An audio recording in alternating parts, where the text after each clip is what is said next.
Good morning, everyone. Thank you so much for joining us today for the launch of CCI's latest policy report, Building Winners, Strategic Procurement in the Age of Innovation. My name is Abu Kamad. I'm the Director of Strategic Initiatives here at CCI, and I'm really happy to be hosting this conversation today. I'm going to let everyone's audio connect and just to ensure we have a smooth Zoom session today. I'm going to ask everyone to just stay on mute for the duration of this call. If you do have any questions, please feel free to use the chat function, put them in the chat. Our team will be fielding it throughout the conversation. A bit of background for those of you who are new to CCI, the Council of Canadian Innovators is a national member-based organization focused on reshaping how governments across Canada think about innovation policy, and particularly how to support homegrown scale-ups and drive prosperity and economic growth. Today, as part of our Access to Customers advocacy, we are releasing our second report on public procurement and its importance in the innovation economy. 2024 is the year of procurement here at CCI. I'm sure you've heard many of our team members say this over the last several months, so it is a big one. You'll all receive a copy of Building Winners at the end of this call, and I do encourage all of you to have a look as well at Buying Ideas, the report that we released in April. The two really go hand in hand and paint a very clear picture of the problem in the procurement space and the way forward. And Laurent will kind of discuss that in a little bit. Just to give you a run of play, I will shortly pass it over to my wonderful colleague, Laurent Carbonneau, who is CCI's Director of Policy and Research. He's also a co-author on the Building Winners report. And for about 10 minutes, Laurent will go over the new report's major findings, recommendations. We'll then transition to a wonderful panel discussion between our authors, innovators, and public procurement experts. Thank you all so much for joining today. This is a really important conversation. We appreciate you being here. Laurent, I'll pass it over to you. Thank you so much. Thanks so much, Abu, for the very generous introduction as always. And thanks to everyone who's joined us here today. Really appreciate it. Of course, it's starting to be a busy time of year again with the fall. So I appreciate you guys all making the time and coming in to join us for this conversation. So I'll start just diving right into it. As Abu said, this has been the year of procurement for us. And, we've been talking about this, largely since early spring this year through Buying Ideas, and we've had a lot of good advocacy, good, public touch points about this. But there's a reason we're doing this, and I'll sort of go through that really quick on what the stakes are of getting innovation procurement right. So not news to anyone, but in the 21st century economy, innovation is really the only reliable way over the long term to deliver the high living standards, good growth, and strong public services that Canadians expect. And if you look around the world, countries with innovative economies didn't get that way by accident. Policy matters a lot.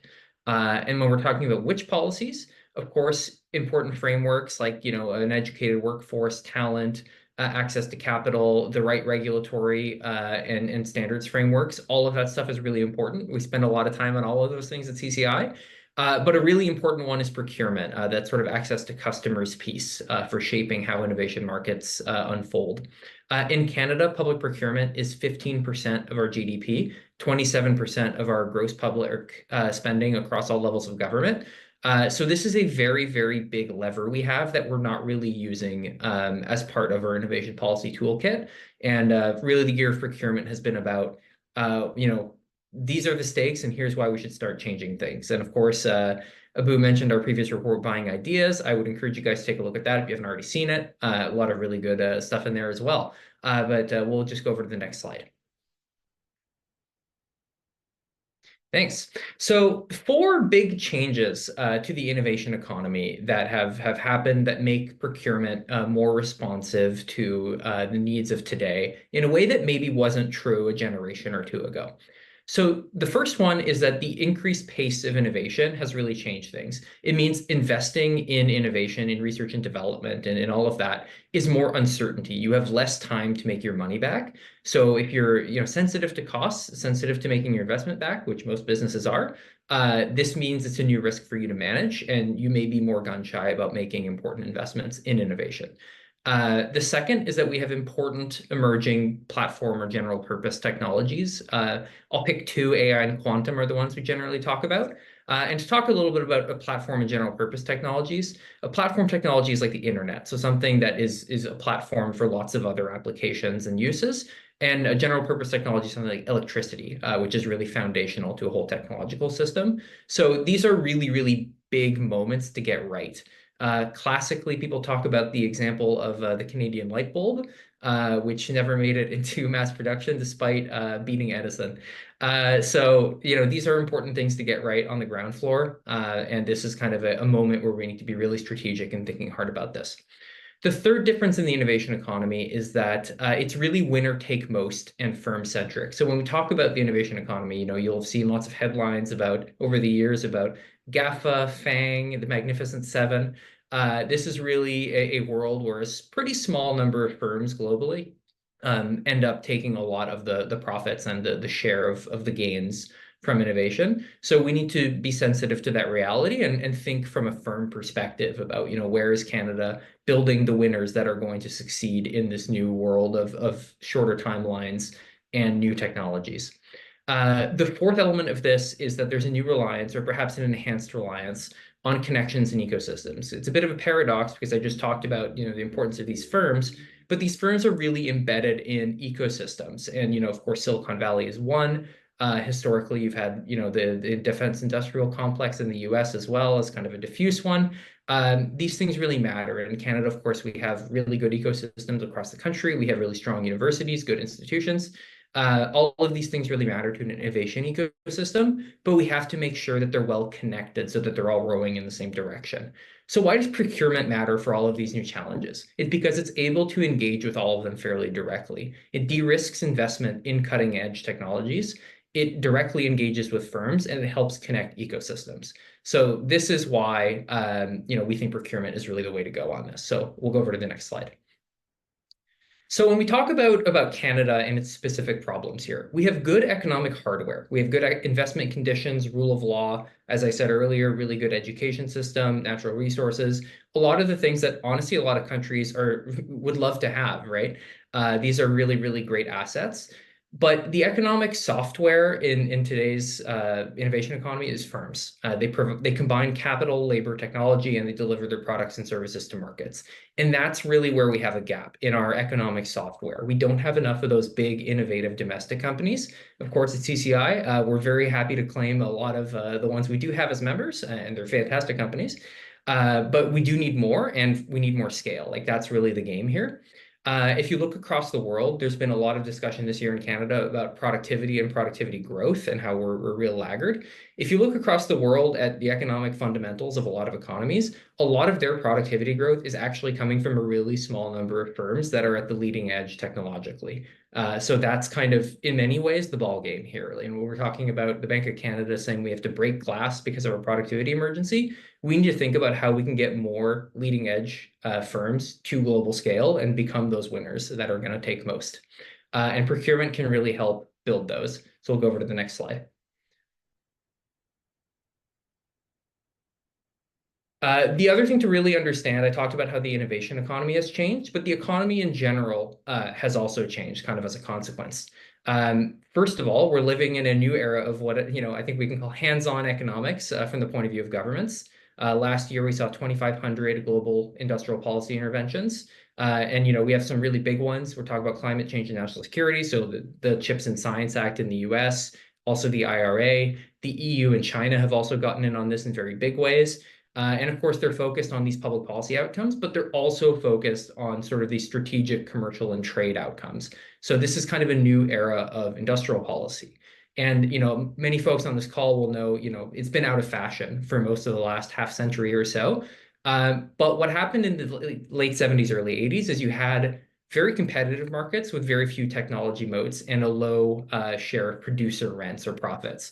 So a very different landscape for industrial policy where it actually really didn't make sense to pursue. Now we're kind of living in a new economy where there's a huge spike in patents and intangibles and a rising profit share. So new moats, new producer rents, it means that there's kind of a new or a renewed case for taking industrial policy very seriously, and especially taking it seriously as innovation policy. You really can't extricate these things either from each other or from the world of economic security. I think definitely what we've seen in the last couple of years out of the US especially. So we'll go over to the next slide. So what are the lessons from this kind of new economy? We talked a little bit about, the winner-take-all effect and the productivity growth aspect of this. Individual firms matter more than they ever have to economic outcomes. We've also seen that tech and market uncertainty both make investment in innovation risky. We've certainly seen in Canada that the very generous supply side measures like tax credits, education, basic research, they're all good, but they haven't really moved the needle. So we need to go vertical and we need to go to the demand side and really create and de-risk markets for investing in innovation on the company side. Procurement itself has a really strong track record of doing this, as well as building connections between the types of institutions that need to work together to generate innovation and to generate growth in innovative firms. And historically, you can look at the example of semiconductors and computers, aerospace, the internet, kind of all within the context of the US, just to look close to home. But another one I talk about as well is if you zoom out, look at the world, we have three global communications hardware providers. Huawei, of course, in China, but then Nokia in Finland and Ericsson in Sweden. And if you were kind of picking names from a hat, you wouldn't really pick Finland and Sweden as global leaders in communications technologies, but they are because their governments were very far-sighted and engaged in really smart procurement policy, many, many decades ago that helped set those companies up to be global leaders even today. So we'll go over to the next slide. So we have some really fun examples in the report. There's a very interesting piece about global shipbuilding and what China's very procurement-focused gambit there has meant for strategic imperatives for the US and EU to respond to. The strange history of aviation and the US Postal Service and how they shaped each other in important ways. Once again, it's a really fun report. Dan Ciuriak, my co-author, is here with us. And we'll get to hear from him a little bit about that a bit later, but I really encourage you to read the report. It's a very fun read, as well as being, I think, a lot of good takeaways from it. So we'll go over to the next slide. So what's the takeaway? As I said, we have a new economic world where we have high rents driven by IP. We have superstar firms that are driving productivity growth, and we have a lot of uncertainty. The logic around policies that have kind of undergirded how Western countries approach economic policy for the last 50 years or so is changing. We need to sort of re-engage with the idea of industrial policy, not for ideological reasons, but just because the ballgame has changed. And I think the fundamentals are so different from the policy consensus of a generation ago that we need to take that seriously and really think about, how can we engage with firms to drive growth and to drive productivity growth, drive innovation, and protect the kind of high standard of living that Canadians obviously expect when they show up to work every day and work hard. So it's really a challenge for governments and for us as well to think about how we can keep Canada strong and a nice place to live. So we'll go to, I think, our last slide. So what should we do? This is always the $10 million, billion-dollar, trillion-dollar question. We have a lot of recommendations and buying ideas that are still really good on kind of the nuts and bolts front. That includes a new procurement sort of agency to drive this, or within another agency perhaps, at the federal level to sort of drive best practices, create expertise. We also talked about a small business or an SME procurement target just to kind of start moving the needle in a kind of blunt way on getting the government better at buying from small, medium enterprises.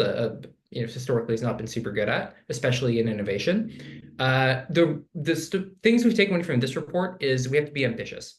OpenAI, which is itself not an enormous shop, it's pretty big and pretty significant, will burn more cash in 2024. So just burning capital, more than the government of Canada is going to spend on innovation and research across every vertical. So that's basic research, tax credits, the whole ballgame.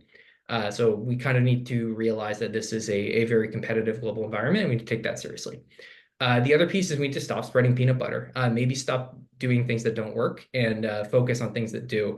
So thinking really hard about how we can kind of upscale efforts to drive procurement reform especially towards innovation, I think is going to be really, really, really important. And the last thing is playing to win. Actually going in with the resources you need, being focused on real outcomes, being disciplined. Historically, not a thing we've been great at in Canada. A lot of policy churn, a lot of whiplash. There's a need really at the end of the day for this to be taken seriously as something that is important for our long-term standard of living and security. And we don't really have the luxury anymore of kind of hoping that other people will solve our problems for us. So that is it for this quick little flyover. I'll pass it back to Abu, and then we'll sort of join me back with our panel very shortly. So thanks everyone for joining me for that. Thanks, Laurent. I think that was a great overview. I think it sets the stage for a really interesting conversation. I'm just going to briefly introduce our wonderful panelists, and they'll come up on the screen shortly. First, we have Nicole Janssen, who is the co-founder and co-CEO of AltaML. Nicole is a real force in the innovation space and has helped grow AltaML into one of Canada's leading AI companies. She has expertise across sectors like agriculture, financial services, health, and energy. She's also a big advocate for responsible AI development and has received many awards for her work to date. In fact, in 2023, Nicole was actually named one of North America's top 25 women of influence. So we're very lucky to have her here. Thank you so much for joining us, Nicole. Next, we have Neil Desai. Neil is an experienced corporate director and senior fellow at CIGI, the Center for International Governance and Innovation. He was also previously an executive at Magnet Forensics, where he helped grow the company from a startup to a $1.8 billion sale in 2023. Neil has also served in senior roles at Global Affairs Canada in the Prime Minister's office, and he currently serves as the chair on several boards, including ClearRisk and Solus Power. He's also a regular contributor to the Globe and Mail and Policy Options magazine, so I'm sure you've seen his thought leadership out and about over the last several years. Thanks for joining us, Neil. And last but definitely not least, we have Dan Ciuriak, who is the co-author of Building Winners.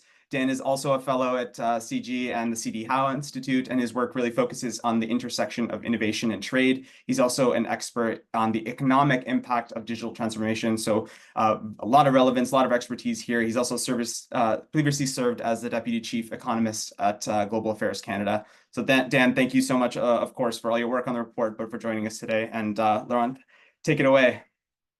Yeah, thanks, Abu. Really appreciate it. And thanks to Nicole, Neil, and Dan for joining us. Of course, it's really great to have all of you here. Dan, I'll start with you, since obviously, you did the lion's share of the work on this report, and we're really grateful for it. What's something that really surprised you when you learned it while you were doing research for this? Dan, you're muted. There we go. There we go. So thanks, Laurent. So yeah, I've written literally dozens of papers on trade, innovation, and development. So I was surprised to find that there was room for surprise. But for me, it was the natural experiment that the US ran in connected and disconnected innovation systems following World War II that jumped off the page for me. The connected system, they kept the connected system, which involves from basic science through research labs, the government, both civilian and the military, plus corporations, plus end users, all connected to bring products to market. That was for the military side, security side. But for reasons that they had, they disconnected the innovation system for civilian products. And the military side flourished. The civilian side didn't. And then subsequently, in 1980, Bayh-Dole Act, enacted by the Carter administration, reconnected partially the American civilian innovation system, and it started to take off and then generated a lot of what became the knowledge-based economy. So it's the connectedness, I think, that really jumped off the page for me in this work. Thanks, Dan. Yeah, that was a really, really interesting part of the report, and I once again encourage everyone to read it. But yeah, the Bayh-Dole piece, I think, very underappreciated in the Canadian context as a really good driver of innovation. So Nicole and Neil, I want to go to you guys next. In buying ideas, we sort of use the metaphor of buying staplers as traditional procurement versus innovation procurement, and I think both of you have had quite a bit of experience navigating those systems. So what's different about buying staplers and buying innovation for governments? And Nicole, we'll start with you. Well, when I think about this, I jump straight to AI. Obviously, that's where I'm at. But the biggest thing is when you are procuring something with AI, oftentimes you don't know the end state.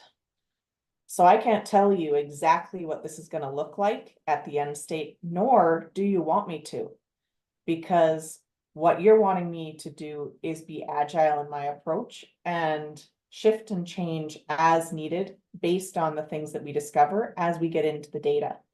So that doesn't suit typical procurement.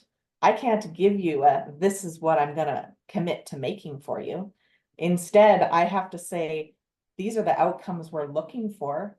and let's hope we get them. Yeah, I'll just kind of layer on my own experience here that when technology procurement looks like a stapler, i.e. there is a finished product, our systems in Canada actually do allow for Canadian companies who can come with an outcome, a technology, a capability at the lowest cost. But what Nicole's talking about is value-based procurement. And a capability that might not actually have finality. And that's where we're falling down. I would suggest most of the members of CCI, knowing many of them being involved with a number of them, are running some form of blue ocean strategy where they're actually not trying to compete head on. Therefore, a waterfall style like procurement document where you check off boxes of thousands of things to say, I can do this today within a widget does not exist. Largely, we're competing with human capital. We're trying to do things more efficiently or safer, or deliver an outcome that frankly doesn't exist today. And that's the opportunity that's being missed from Canada, where we could be fulfilling global markets and technologies that we're just imagining today. And really, the term procurement is loaded. And I think it infers that there will be a widget at the end of it. And I think that's where we might even need to start thinking about new nomenclature and new pools of resources. And I don't think these need to be net new resources. That's another thing that I take away from this. Procurement infers that there's money set aside within a department or an agency for an outcome. And I think the one lesson I've had is over the years is that there is a lot of money in Canada's innovation ecosystem, but we separate our economic development from our procurement. And the reality is, and this is not an emotional statement, this is a data-driven statement, the market does not value that economic development dollar. And just to close, as we went public at Magnet and sold Magnet, the public markets actually, and private capital markets valued the innovation dollars at less than 1 times. It's actually about 0.8 on average. Yet they valued, when we sold, our reoccurring revenue, of which more than half of it came from public sector globally, at 19 times revenue. So I would love to get to multiples closer to the 19 than the less than 1 on the taxpayer's dollar. That idea of, how does a dollar in procurement differ from a dollar of a grant or a tax incentive, I think is a really important one. You touched on that a little bit, but can you unpack that just a little more? And Nicole, I'd love to hear you on that afterwards as well. And Dan, actually, just to kind of get into why procurement really matters in ways I think that policymakers may not appreciate for bottom lines. Absolutely. And a government dollar in some respects looks like a government dollar when you take it. When you're starting a business, any dollar really to stay alive in that knife fight, especially if you're bootstrapped like us, really, really matters. So I don't want to trivialize the economic development dollars like IRAP and SHRED, but as you're scaling a business, having testing partners who are shaping your product roadmap becomes invaluable. There are attributes of government buyers and technology that are actually ubiquitous across verticals and sectors. So that dollar, if we actually want to have an unemotional, ideological approach to how government dollars are spent for an economic development outcome, actually start to bleeding into the procurement. And I'll just say that it's not to say that those economic development dollars can't be consequential, but they're never tied to an outcome. Over the history of Magnet, there's more than $10 million taken in non-dilutive capital, largely grants, but there never once was there a tie to a testing department, let's say. And we were a company that was selling to 10 federal departments and agencies on our legacy technologies. So these are missed opportunities. But I will give just one quick insight here. I don't think we can necessarily take every Canadian technology company and start jamming them into procurement. That we do also have to focus on government's outcomes. I think we really need to focus on where there's an actual demonstrable need on the government side, and there is truly a unique capability, a blue ocean capability on the Canadian innovator side, and how do we accelerate those technologies where there's potentially an export market? I think we need to be really focused on the how in what we're talking, especially with the political backdrop of things like ArriveCAN, Phoenix, et cetera. Yeah, Nicole, I know you've been really involved in innovation procurement. Gov Labs in Alberta has been a program that I think has shown some real leadership. So I'd love to hear you on this as well. Yeah, absolutely. I can't tell you the credibility that you earn by having a government logo on your client roster. It's huge. That credibility extends across to other customers. It extends beyond the Canadian borders, even to know that your services are being procured by the government is massive. The revenue is seen by investors as well as potential purchasers of your company, like Neil said, in a very different manner than a tax incentive is or a grant. I also see often when you're starting out and you see the opportunity for these tax incentives or grants, that you shift your own strategy to fit the needs of that particular mechanism. And that might not be the best decision for your business, because you just need any dollar. And so that revenue dollar is so important because it allows you to get that feedback from the customer and adjust your product to make it better, versus shifting your strategy to get some government grant dollars. And then the additional administration that requires is very difficult on companies that are growing. And so there is just a massive difference between those levers. Dan, I'd love to hear you on this as well. Sure. So like in terms of the, I pick up on something you said earlier, Laurent. We're really in a new economic era because of the accelerated pace of innovation. And so everything is changing. Think of the Rolodex. At one point, the Rolodex that the Canadian government procured was the last one ever produced. And what happened was that all these apps moved onto the desktop. So when you're procuring technology, you're not procuring the past, you're not amortizing past investments. What you are doing is potentially creating or leading to the creation of a seminal product of a new industry. And I think that's the way that I would look at it. To pick up on Nicole's point, yeah, money is fungible, procurement is not. It is targeted at producing something that is, as Neil mentioned, is something, a demonstrable need for the government of Canada. You've picked up on something you need, and you get it met in a new, innovative way that will create a new product. Yeah, that really touches on something I think we talked about, especially in buying ideas, is the sort of need for a broader commercialization pathway. That exactly what you said, is that you don't want to be the kind of first and last buyer of something, because then, what's the kind of incentive in working with you? So for really all of you, and feel free to kind of jump in here. How important is it for public buyers that kind of have that broader context in mind in terms of a commercialization pathway for the things they're looking to buy? Neil, perhaps we'll start with you. So I'll jump in, and I think we have to be sensitive to the fact that the buyer is actually a complex organization. It is not just the end user making these decisions.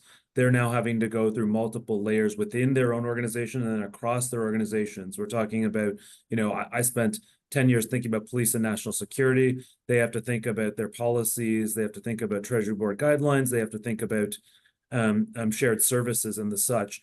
I often spend my time educating the end user on things we were doing in our product roadmap, which made sense, but then also the tools they have available to them to do procurement, to do strategic procurement with Canadian SMEs.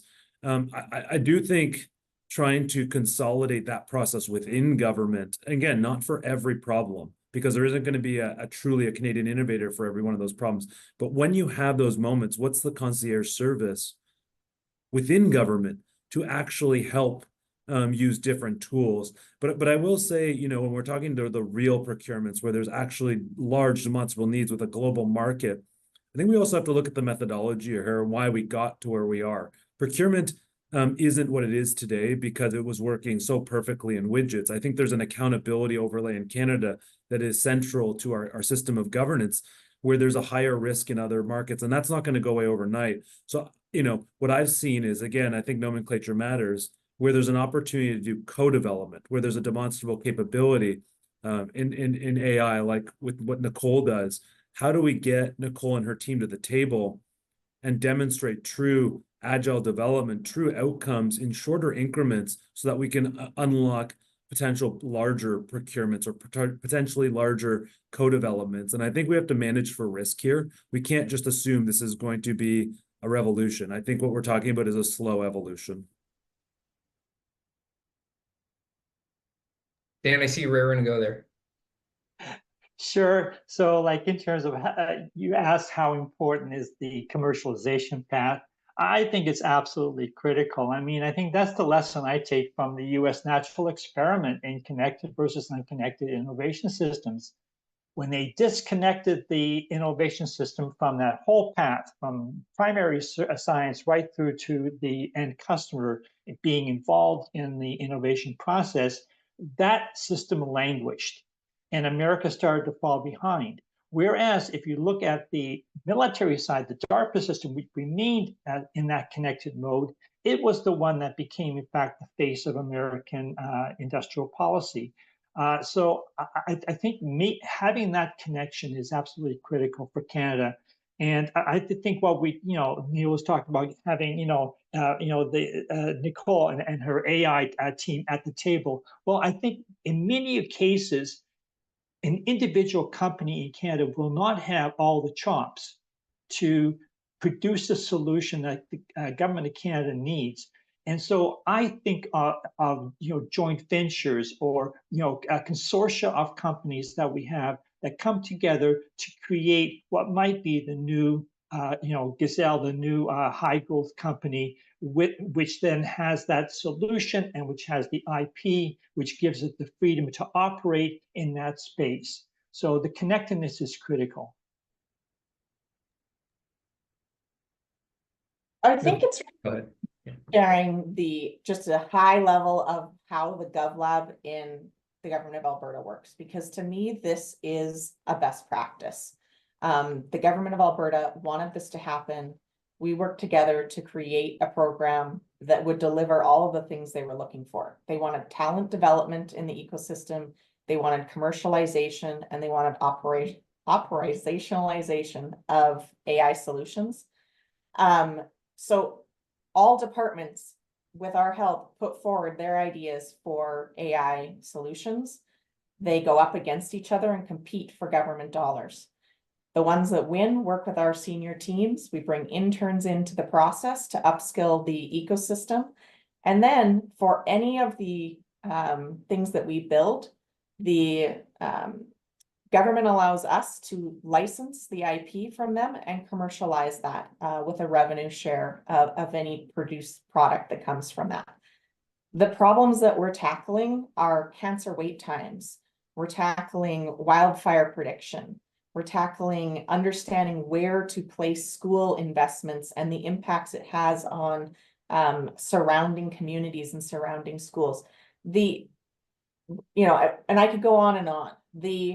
But because they time box it, you get 4 months and you have to earn another 4 months on those projects. It forces the agility in the approach, and it has all of the other side benefits. And the government said, we want this, and we are going to figure out how to make this happen. And they did so through a grant. As we talked to the federal government, we've now been doing this for 2 years with Alberta. The federal government we've been talking to for about 1.5 years. And we get to the same place every time in every conversation. We don't know how to procure this. That's where we sit on everything. Everybody loves the idea, but no one knows how to procure it. And so then it dies. Yeah, that is very tough to hear. Neil, I know you wanted to pick up on a point made there, so I'll toss to you. Yeah, just, I think we've often in Canada fall into this trap of just saying, let's adopt what the US does. And I think we have to be mindful, especially in this space. The US is not perfect. Our largest customers were in the US.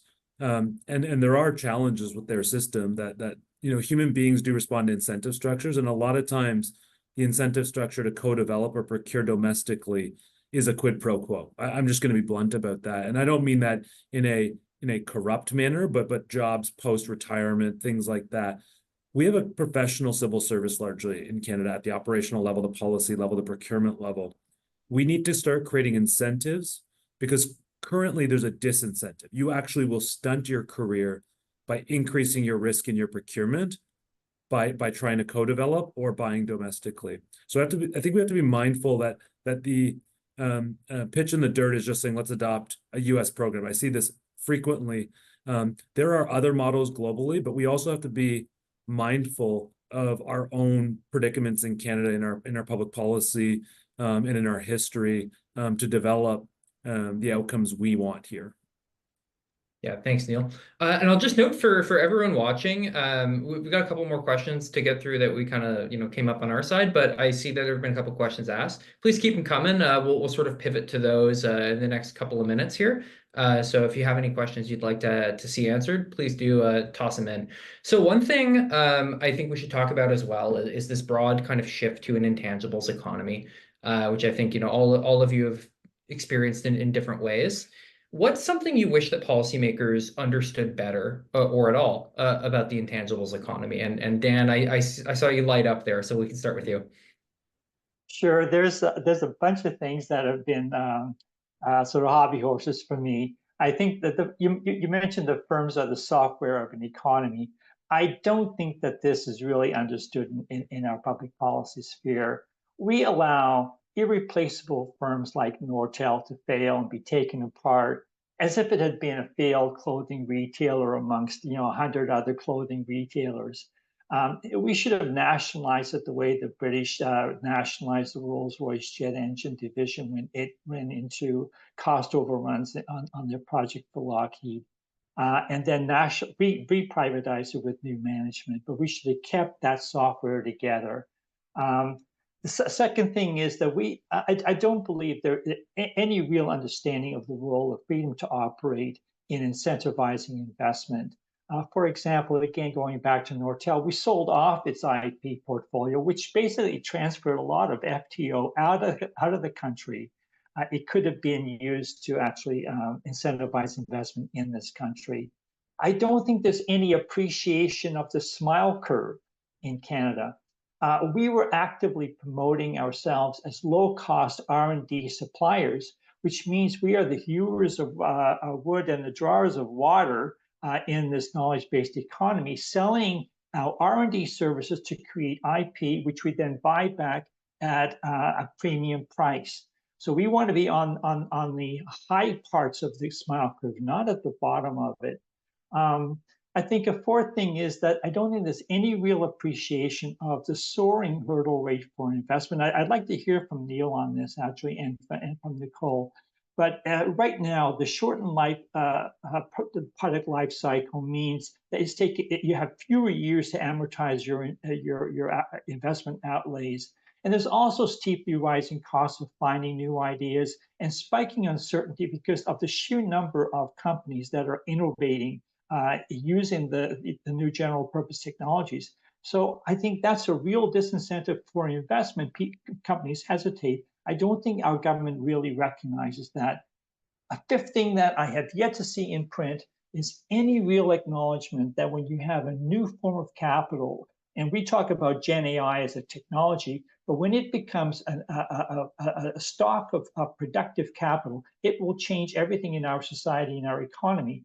And the past is witness to this. And I don't think that we have absorbed that. And finally, I think that we still talk about a rules-based system, and that's perfectly sound for the kind of world that you described, Laurent, in the 1980s, when you had few producer rents were limited.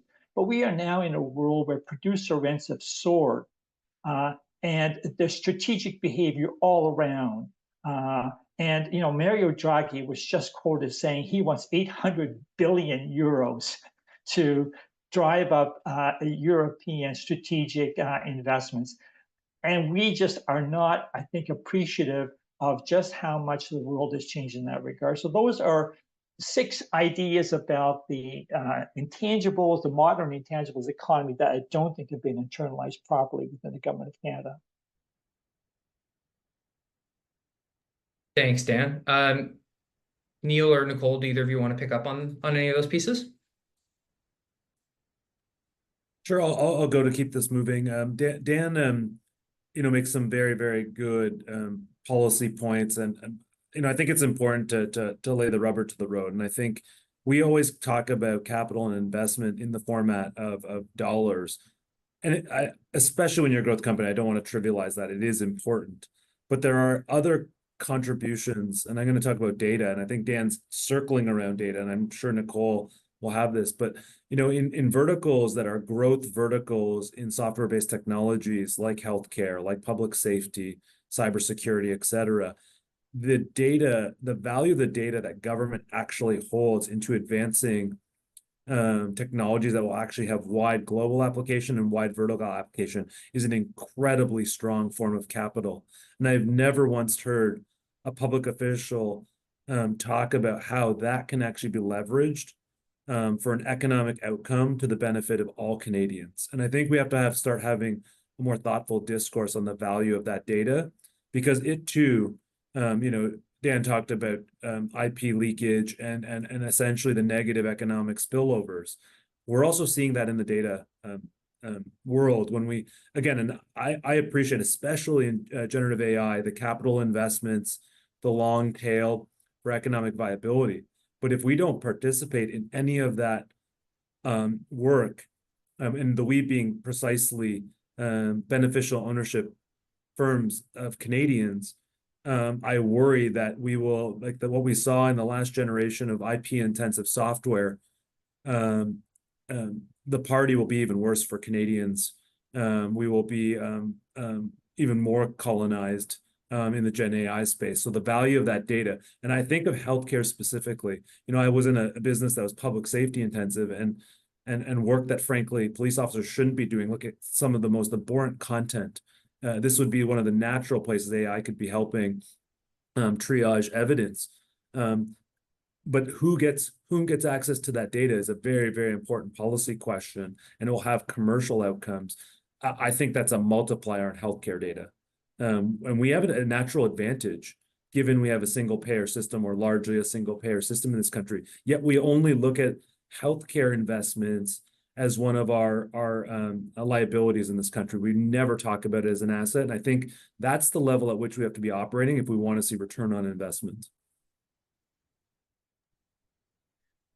So I'm going to turn to a question from our chat, unless Nicole, did you have anything you want to jump in on that? No, very good.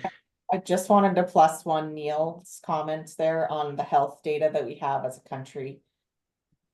We are working with it in Alberta, and the opportunity is massive to create technology companies here that can be globally competitive because of how our data is and how diverse it is within our country. Yeah, absolutely. So we have a question from Nevin. So thank you for your question. Staffers and DMs historically like to talk like they're pro-agile, but really they prefer waterfall approaches because uncertainty is tough for governments. How do you build trust for a true agile approach? So Neil, I think you were really starting on that, so I'll toss to you for to start. Yeah, and nice to see you, Nevin, and thanks for the question.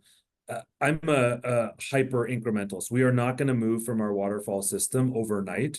I think we have to start looking at definitely outcomes-based procurement, and where there are Canadian operators that have a unique take on it. And a lot of times, a problem is set out and then a procurement is written. That middleware phase of consultation to me is something that we're going to have to get better at, and actually get out there and find out if there are Canadian companies who have demonstrable capability. But the irony is, I think it even goes further upstream. I think about it in our business, like people talk about productivity right now in Canada as though it's this complex idea. It's not. It's doing more with less. That's all it is. And as we even start to deal with our fiscal challenges in public sector, empowering our officials to say, before you hire that person, would you try a technology from AltaML to see if it can deliver productivity greater than the opportunity cost of what Nicole's selling you in AI?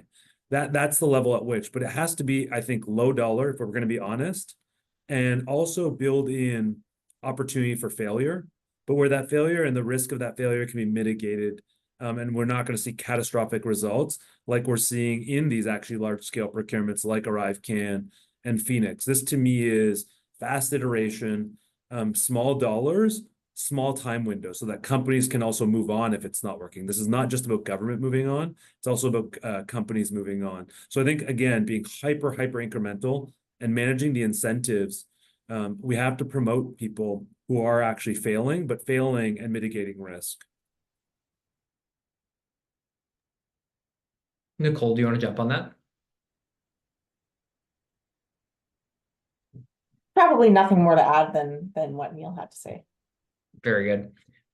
So super helpful. So I see a question from Ian, which is a little more in the gears.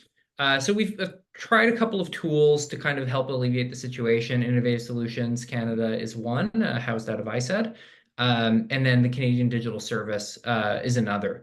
So what could we kind of do to improve or evolve those, especially innovative solutions, and how could we sort of bring in the digital service to be a productive partner into efforts like yours, Nicole's, and sort of help boost like AI adoption and other pieces like that across government. So Nicole, maybe we'll start with you on that. I can say that I've spoken to both of those departments of government. And I think partly we set up these departments who maybe don't have the expertise in the technology.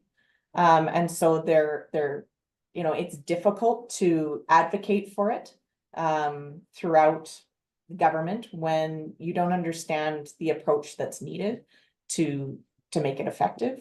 I also think we have a bunch of these different departments who have very similar mandates.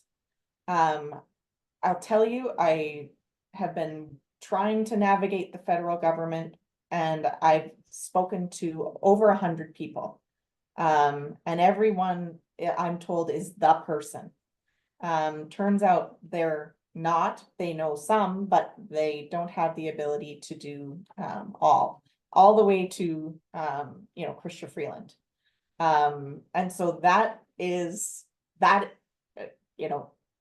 I think that what happened in Alberta that I saw was a decision at the highest level of this is what is needed. Let's figure out how to make it happen. Whereas I see a lot of a different approach at the federal government where it's more about how do we control this? This is my fiefdom and I want to control this. And it's not about making it happen, but rather about controlling it. Neil, I see, go ahead. Yeah, I think, and let's not always be critical of government here. I think this is something that large corporations also face, is where does innovation actually happen? And I think those organizations were playing a role, and I don't want to be negative about them, but they're, oftentimes the operator is having to educate the end user who's actually their customer. The customer is not Innovation Solutions Canada or Ideas if it's the military. It's actually the end user. My question is, how do we promote structurally the end user from actually and promote and incentivize the end user for thinking about their problem differently for a better outcome, to become more productive? And how do we make that tool more readily available to them? And I think this is something large organizations face. I see lots of large corporations with innovation shops. And, when you actually talk to our customers and you educate them about that, they tell you, well, those folks do things over there and I'm living in the real world. So what I would say is offering this tool in the toolkit, making it accessible to the end user. That to me is fundamental to this, and then incentivizing their use of it. And I mean this like right into like HR strategy, right? That if you try this and fail, you will actually be promoted if you actually identified the risks in advance that you were trying to take, but the outcome you were trying to chase was also worthy enough that it was something we wanted to try collectively as an organization. This is not easy, I want to say. And it really isn't, but that's what I've seen in other jurisdictions. Again, different programs, but the individual who you're working with had an incentive structure and the tool was available to them within their shop, not having to go externally. Because when you have multi-stakeholder, it becomes everyone has to say yes, but only one person has to say no, and that's a fundamental problem. It's also very slow. You know, Nicole's business is the business I'm involved with. We will go where there's the lowest friction, and that's, you know, we're proud Canadians. I know Nicole, I've met her a number of times. I'm sure she's a proud Canadian, her team's proud Canadian, but we have to go where there's the least amount of friction. So anything we can do to remove unnecessary friction. There's important friction, validating that Nicole has capability, validating that I have the finances to see a project through. That is important friction. But I will say there's a lot of unimportant friction that doesn't add value. We really have to spend time removing that for both sides, for the buyer and the seller. Yeah, something you both have touched on, I'll exercise my kind of host privilege here to jump in quickly. It's something we identified in buying ideas as well, is that there's a real intelligence function about the marketplace and about the offerings that I think doesn't really exist. And I think one that makes it actually very intimidating and difficult for the buyer to go out and do this work to identify and even scope their needs, right, in a way that is dynamic. And I think there's a lot of people being used to the system as it is, fair enough. And as you say, incentives are a very important part of that. But that's something we definitely identified in buying ideas, is the need for a bit of a strategic intelligence function on this, and a need for centralized expertise in how to identify, communicate, scope, and then, you know, go find the right partner for what you actually need to do. And I think, you know, to come back to the question that prompted this, in terms of Innovative Solutions Canada Digital Service, I think having some of that strategic intelligence function and market sounding, and just having a really good running dialogue with the good operators in the space and identifying them and championing them, I think is really an important part of this, being able to actually have an element of the public sector that really does have a very good and sophisticated understanding of what is going on in the private sector. And Dan, I actually want to turn to you on that a little bit, because I think what I've described here is something like what parts of the US system were able to do on the military side. So I'd like to go to you and just get your thoughts on that need for a bit of a strategic intelligence function and what you think of it. So yeah, the way I would sort of approach this is to start with the idea of, you know, the government picks needs, not picks winners, and builds winners, right? But pick the need. And then, and your ultimate goal is a technology or a solution that's going to be commercializable. So you have to have the end commercial user involved right from the start. It's not just the government buying for itself. It is buying for itself, but its objective ultimately is the commercialization. And then you've got companies, and you just can't have just one sort of, you know, a horse in this race. I think Nicole mentioned that there are a number of sort of providers brought into the picture.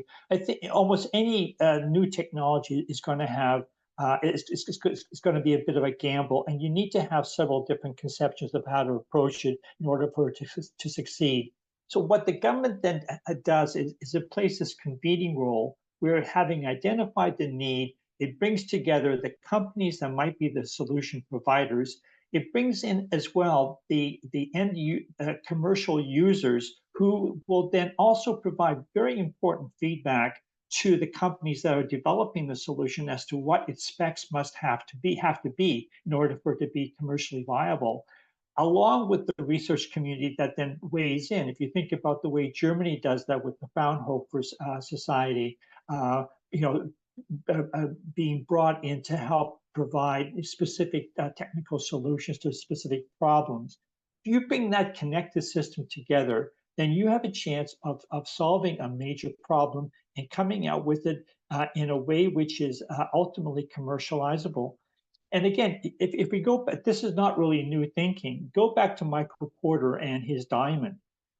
What Porter conceived at the time was actually bringing all those things together. Is that the successful firm, the successful innovative firm, exists in that nexus where it's got the feedback from customers, it's got the support of the government, sophisticated demand, and so forth. And that's what we really have to try and get at. And you know, it's not going to be easy, and the approach to it may be trial and error. But if we don't get to there, we will be continuing to do what hasn't worked, and that's not going to be viable going forward. So I think that will probably conclude our panel for today, just given our, oh, actually, you know what, Neil, you wanted to jump in on one final Yeah, point. So just I'll give you the really space. quickly, I'll just say that the market intelligence is an important fundamental that we need to get right. And that's a constant. The world's moving so quickly. And I think that's everyone's role in public sector. It has to be part of a mandate and an incentive structure. But I'd also say the next part of the development cycle will be financial utility. We actually do have some corners of government, like NRC IRAP actually does know the landscape of our startups and scales pretty good, but they only have one financial utility. And I will say that this is very difficult for in our country, but we're very much process oriented, not outcome oriented. And where I've seen this succeed, there is a multiplicity of financial utilities out there to help achieve outcomes, to help enable co-development, things like advanced purchase orders, something I've never seen in Canada. If Nicole was actually able to hit a capability within 6 months, someone would commit to buying that. That's just one example. I can name 10 others. I think we have to also start getting a little bit more innovative in our financial utilities in procurement and co-development to be successful. I'll turn back to you, Laurent. Sorry to catch you. No, absolutely. Thank you, Neil. It's a really good point to end on. And I'll reiterate for everyone, you'll all get a copy of this report. And I think we sent out a link earlier and we can just do it again on buying ideas, which does get into a little more the nitty gritty of some of the policy levers we should be looking at. One thing I really want to, say that I think we've heard today from all of you is that, this is not an easy thing. But I think as we've seen, the stakes of this are actually really high. And I think, we have a tradition in this country of perhaps shying away from doing hard things. And I think it's time, that we realize that this is a luxury that we can't really afford anymore. And we really do need to do this hard work. And of course, I want to say on behalf of CCI, we have a lot of great people who are really happy to contribute their efforts, their ideas to making Canada a better country. And I think that's if there's one thing to take away from all of this, it's that we really do have a lot of great people who are willing to roll up their sleeves and do great work. And we should give them the chance. So Dan, Nicole, Neil, I want to thank you all so much for joining us here today. This was a really great discussion. Abu, of course, thank you for the great introduction. And I want to thank the CCI team for making all of this possible with all of the countless hours of work that have gone into making this a reality. And of course, thank you for joining us here. Everyone has a lot of things to do on a random Tuesday morning in September as kids are going back to school and everything else. So I really want to thank you all for taking the time. Really appreciate it. And of course, you can follow us on LinkedIn and other places to get the latest that CCI is working on. And really appreciate it. Thank you so much, everyone.